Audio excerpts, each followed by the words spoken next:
Okay, காற்று சுவாசத்தின் படிநிலைகள். இந்த காற்று சுவாசத்தோட படிநிலைகள் எப்படின்னா 3 படிநிலை இருக்குது.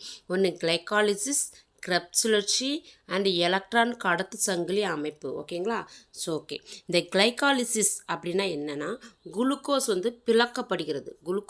பிளக்கப்படுகிறது. C6H12O6 இருக்குல்ல, அதுதான் குளுக்கோஸ்.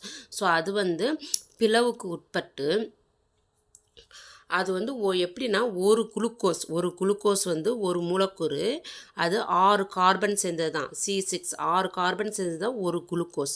ஸோ அந்த 6 கார்பனும் அந்த இப்போ குளுக்கோஸோட மூலக்கூறு ஒரு மூலக்கூறு 2 மூலக்கூறாக பைருவிக் அமிலமாக ஸ்ப்ளிட் ஆகுது. ஓகேங்களா? ஸ்ப்ளிட் ஆகுது. ஸோ இப்போ 6 கார்பனாக இருக்கிறது 3 கார்பன் ஆகும். ஸோ இந்த நிகழ்வுக்கு தான் பேர் கிளைகாலிசிஸ் அப்படின்னு பேர். இந்த கிளைகாலிசிஸ் நிகழ்வு எங்கே நடக்குது அப்படின்னா சைட்டோபிளாசத்தில் நடைபெறும். ஓகேங்களா? நம்மளோட சைட்டோபிளாசத்தில் நடைபெறும். இதுக்கு நெக்ஸ்ட்டு இது கிரெப்ஸ் சுழற்சி. கிரெப்ஸ் சுழற்சி எப்படின்னா, அதாவது காற்று சுவாசம் எப்படிலாம் நம்ம நடைபெறுது நம்ம பாடியில் அப்படிங்கிறது நம்ம பார்க்குறோம். கிரெப்ஸ் சுழற்சி எப்படின்னா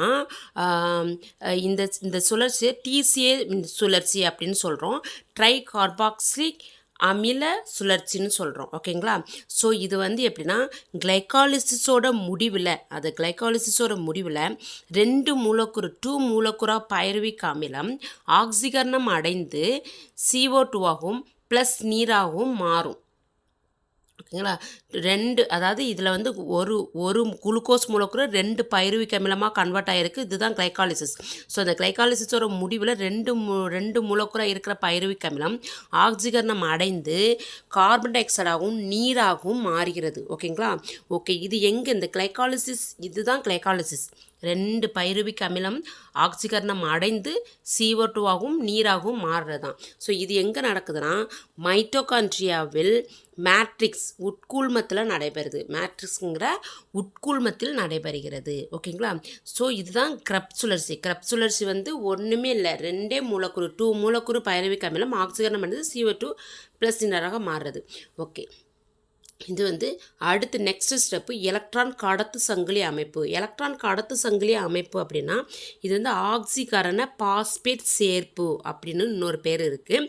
ஸோ இந்த கிளைகாலிசிஸ் கிரெப்ஸ் சுழற்சி இதில் உருவான ஆற்றல்கள், அதாவது NADH2 FADH2, ஸோ இதெல்லாம் ஒரு விதமான ஆற்றல்.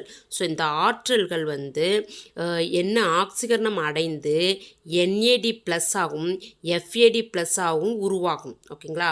அதாவது ATPயாக உருவாகும். ஸோ இதுதான் எலக்ட்ரான் கடத்து சங்கிலி அமைப்பு. ஓகேங்களா? அதாவது இதிலிருந்து வெளிவர அதாவது NADH2 NAD ப்ளஸ்ஸாக மாறும்போது அதில் வெளிவரும் எலக்ட்ரானை ஆக்சிஜன் எடுத்துக்கொண்டு நீராக ஒடுக்கமடைகிறது. ஸோ இதுதான் என்ன நிகழ்ச்சி? எலக்ட்ரான் கடத்து சங்கிலி அமைப்பு. இதை என்ன சொல்கிறோன்னா ஆக்சிகரண பாஸ்பேட் சேர்ப்பு அப்படின்னு சொல்கிறோம். ஓகேங்களா? Okay, so